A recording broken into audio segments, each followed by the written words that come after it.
with so many firearms, especially as you go back and you get into antique firearms and older firearms, or really a lot of new firearms coming out. There's been several times where I'm taking something apart and I'm like, I don't know what I'm doing. I thought I knew what I'm doing, but I don't know what I'm doing because there's such a variety of different ways, and the technology is advancing every year.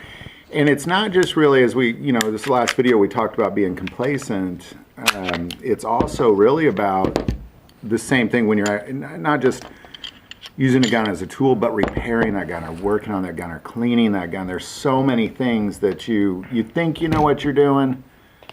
Yeah. Oh, you would talk about thinking you know what you're doing.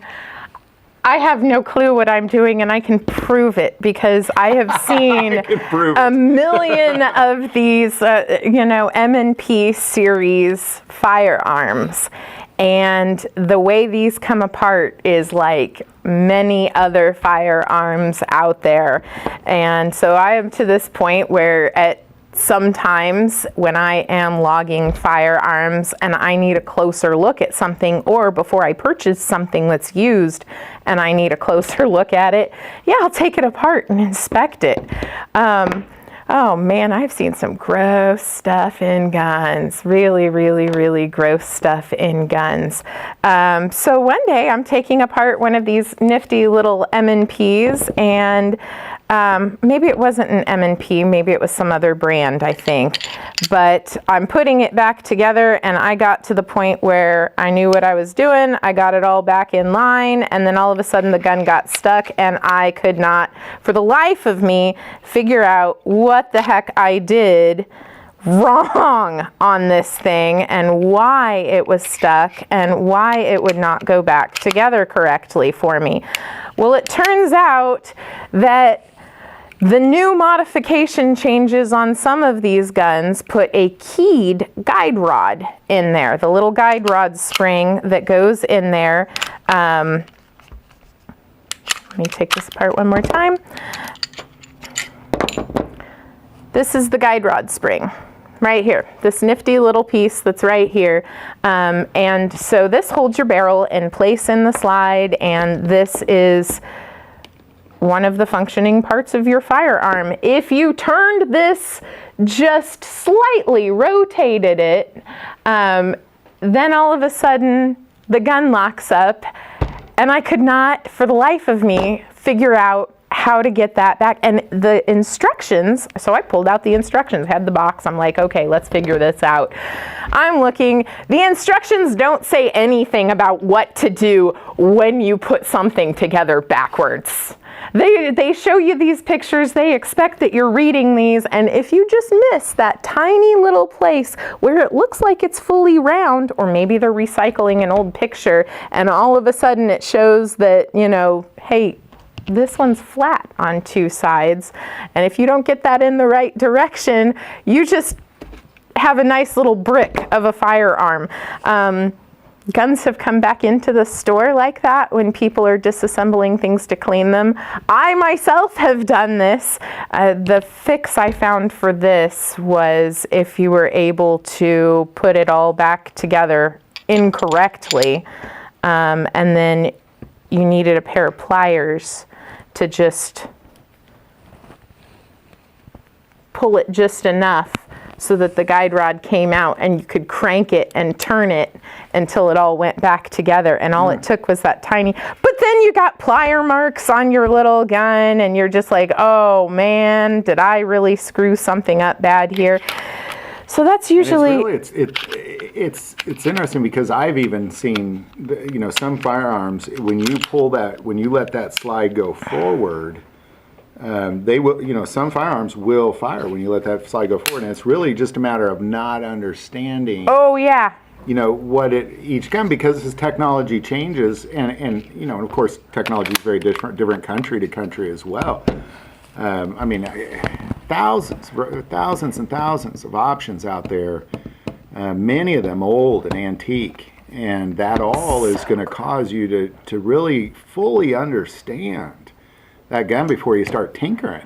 Yeah, you really, really, really want to know what you're doing. And usually the first rule of the gun store here is don't take it apart.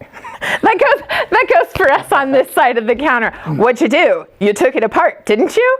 All right, well, so now we're gonna have to figure out how to get it back together. So sometimes it's really, really, really simple. That can be done as simply as, gripping a piece and turning it. Other times it is absolutely not that simple and requires a lot more extra tools and extra hands and some massive compression of springs to get things back right. But, you just... I have a rule that, and I've had it since I was a little kid, is I won't take apart triggers. I cannot see, I've never, not one single time, successfully put a trigger back together. And I went from I had a little plastic model revolver. Yeah. Yeah. That you put together, but I couldn't do that. I destroyed the trigger trying to get it to work. And then you remember the Tyco racetrack? Yes! I had to fix that trigger, destroyed it. So it was really around 10 years old that I was like, I'm not doing triggers. I'm just not doing triggers. And to this day, I've not. Well, that's okay. That's the brilliant part, is that you don't have to be good at everything. No. I won't do roofing, plumbing, electrical, or triggers. That's kind of where I'm drawing the line. Yeah, I just try not to do any gunsmithing whatsoever. But there are times when I have dropped them into baggies and gone, please.